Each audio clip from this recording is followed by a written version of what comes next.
और भी news network में आपका स्वागत है। संविधान रचिता महामानव भारत रत्न डॉक्टर बाबा साहेब अम्बेडकर जी की महापरिनिर्वाण दिवस के मौके पर भारत के कोने कोने से भीम दीवाने अटूटते से चैत्य भूमि पर नतमस्तक होने के लिए जनता के साथ साथ कई नेताओं ने भी नतमस्तक होकर डॉक्टर बाबा साहेब अम्बेडकर जी को भावपूर्ण श्रद्धांजलि की अर्पित।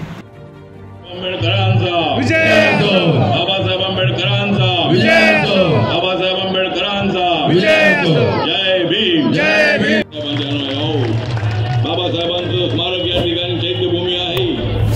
चैत्यभूमीचंही लवकरात लवकर रिनोव्हेशन किंवा त्याचं रिनोव्हेशन होणं अत्यंत आवश्यक आहे। तो बऱ्याच वर्षापासूनचा तो जुना तर झालेला आहे। मुंबई महानगरपालिकेने लवकरात लवकर लक्ष द्यायचं आहे। आंबेडकर फॅमिलीला विश्वासामध्ये घेऊन त्या ठिकाणी भव्य दिव्य असा चैत्य उभा राहायला पाहिजे। मी दिल्लीमध्ये प्रयत्न केलेला आहे। चैत्यभूमीचा रस्ता पण छोटा आहे, तो रस्ता वाढवण्यासाठी तो सेल्फी पॉईंट आहे। या सेल्फी पॉईंट पासून ते पुढेपर्यंत तेवढा रस्ता तो वाढला तर त्या ठिकाणी चैत्यभूमीला जाणाऱ्या लोकांच्यासाठी त्याचा चांगला उपयोग होणार आहे। मोठा अशा पद्धतीचा तो त्याच्या बाजूला एक मोठी बिल्डिंग, त्या ठिकाणी लायब्ररी असेल, भिक्खू निवास असेल किंवा अजूनही त्यामध्ये काय वेगवेगळे मेडिटेशन सेंटर असेल, ते सुद्धा त्या ठिकाणी होणं अत्यंत आवश्यक आहे। त्यासाठी महानगरपालिकेशी मी बोललेलो आहे। फक्त आंबेडकर फॅमिलीला एवढंच निवेदन आहे की चैत्यभूमीला काही धोका होऊ नये। त्यांच्याकडून अजूनही त्याला ग्रीन सिग्नल मिळत नाही आहे आणि त्यामुळं ते चैत्यभूमीचं काम महानगरपालिका म्हणजे होत नाही आहे। त्यामुळे ते काम लवकरात लवकर व्हावं अशी आमची इच्छा आहे। आंबेडकर फॅमिली आमचीच आहे। आंबेडकर फॅमिलीबद्दल आम्हाला आदर आहे। बाळासाहेब आंबेडकर असोत, आनंदराज आंबेडकर असोत, भीमराव आंबेडकर असोत, या सगळ्यांच्या बद्दल आम्हाला आदर आहे। बाबासाहेब आंबेडकर नसते तर आम्हाला कोणी विचारलं नसतं। त्यामुळे आंबेडकर फॅमिलीवर आमचा पूर्णपणे विश्वास आहे। पण त्यांनी चैत्यभूमीसाठी एवढा वेळ काढू नये।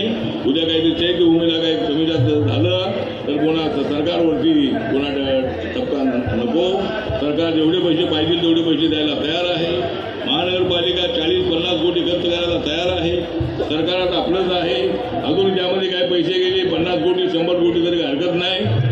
पण बाबासाहेब आंबेडकरांचं भव्य दिव्य अशा पद्धतीचं तू किंवा त्या ठिकाणी ते तुम्हाला उभं राहिलं पाहिजे अशी आमची इच्छा आहे आणि त्यासाठी आपण सगळ्यांना मिळून प्रयत्न करायचा आहे। त्यामुळे आज इथे आपण सगळेजण आज या ठिकाणी आलात त्याबद्दल मी आपल्या सगळ्यांचं हार्दिक आभार व्यक्त करतो आणि वेळ बरीच झालेली आहे।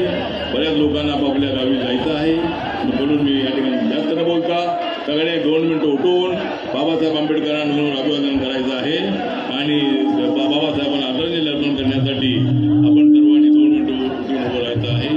नमो बुद्धाय, जय भीम, जय भारत, जय महाराष्ट्र, जय भीम। देशाच्या सत्तेसाठी आंदोलन करायची गरज आहे आणि ही सत्ता आपल्याकडे येईल, परंतु ती कशी येईल ते येड्या गबाळांच्या मूर्ख माणसांच्या नादी लागून येणार नाही। त्या देशाची परिस्थिती आपण पाहताय की या देशामध्ये मनोवादी जातीवादी लोकांनी अत्यंत शिस्तबद्ध पद्धतीने या देशाचा ताबा घेतलेला आहे। आपण पाहिलं मणिपूरमध्ये काय झालं। ब्रिटिशांच्या त्या ख्रिश्चन मुलं मुली आहेत त्यांचे चर्चेस आहेत, त्यांना जाळण्यात आलं, त्यांच्या मुलींच्या नाग्या दिंड काढल्या। मध्यंच्या काळामध्ये आपण पाहिलं मुस्लिमांवरती अत्यंत प्रचंड प्रमाणामध्ये अन्याय अत्याचार, त्यांच्या मशीद तोडल्या। उद्या तुमचा नंबर लागणार आहे हे लक्षात घ्या आणि त्यासाठी आजच खंबीर व्हा। या अशा भिकाड्या